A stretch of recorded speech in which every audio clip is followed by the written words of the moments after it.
Are you exhausted by all the platforms your clients want to try and then abandon? You're not alone. If you're a virtual assistant or executive assistant juggling Zoom, Trello, Asana, Slack, Notion, ClickUp, and still not getting clarity, let's talk about tech fatigue and how to protect your energy and your joy. Remote assistants rely on tech to get things done. But 55% of EAs and VAs report that learning or troubleshooting new tools is one of the biggest drains on their day. Okay, and here's the kicker. Often the tool that's causing the stress isn't even used consistently. We spend hours setting it up and then it gets replaced. Sound familiar? This constant churn leads to deeper fatigue, mental overload from switching contexts, frustration from incompatible systems that don't integrate well, and the emotional toll of feeling like you're always playing catch up.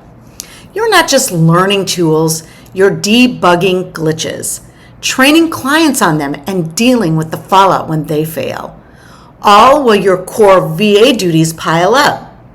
It's no wonder remote EAs and VAs experience higher burnout rates, with studies showing more remote workers facing 20 to 30% more tech-related stress than in-office roles. My own VA network, let me give you a real-life example. I had a client who was obsessed with trying the latest tool.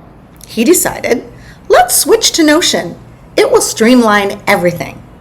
So I took the time, attended training, built out the dashboard, migrated existing content, documented how to use it, and guess what? He never used it, not once. A month later, he said, hey, you know what? Let's try ClickUp instead.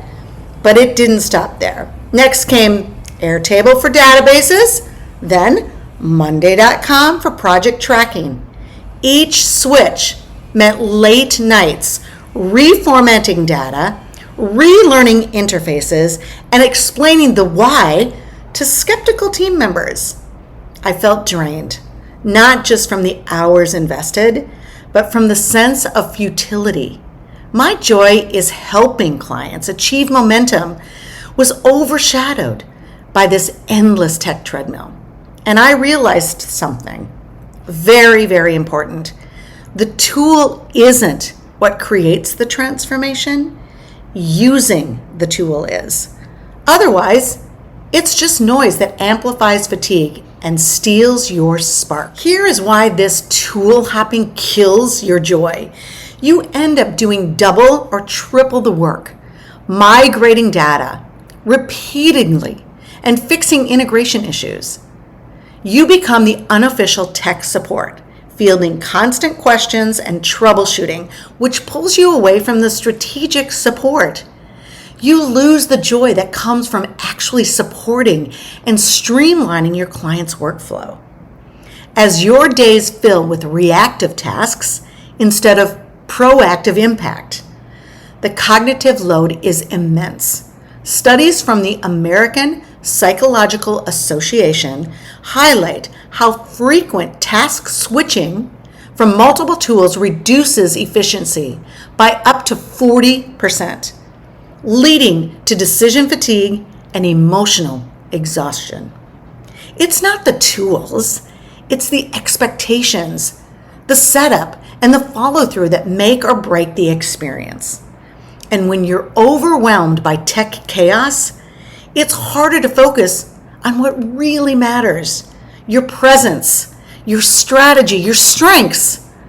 This fatigue doesn't just affect your workday, it spills into your personal life, eroding boundaries and leaving you with less energy for what brings you joy outside of work.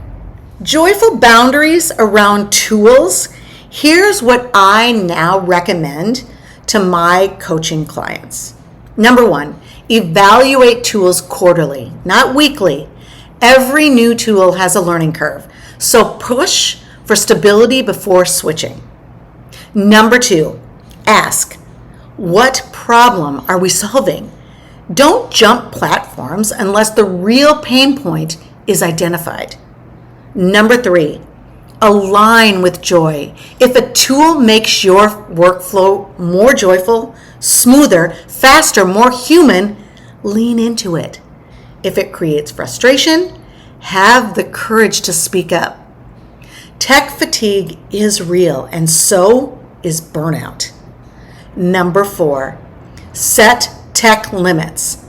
Propose a tool audit with clients to consolidate apps, reducing the mental juggle and reclaiming time for high-value tasks. Here's the truth.